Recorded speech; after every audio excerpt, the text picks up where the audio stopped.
जवळ कोण आज मला अतिशय आनंद आहे की पुन्हा एकदा रणधीर भाऊंनी जे टार्गेट या ठिकाणी सांगितलं 60 पार, ते टार्गेट आपली महायुती निश्चितपणे पार करेल हा विश्वास या निमित्ताने मी व्यक्त करतो। आपल्याला कल्पना आहे आज महाराष्ट्रामध्ये जवळपास 29 महानगरपालिकांमध्ये निवडणुका चालल्या आहेत।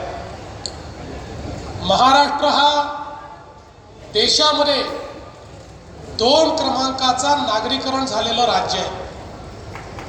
महाराष्ट्रामध्ये एकूण जी लोकसंख्या आहे त्या लोकसंख्येच्या 50% लोक ही शहरांमध्ये राहतात।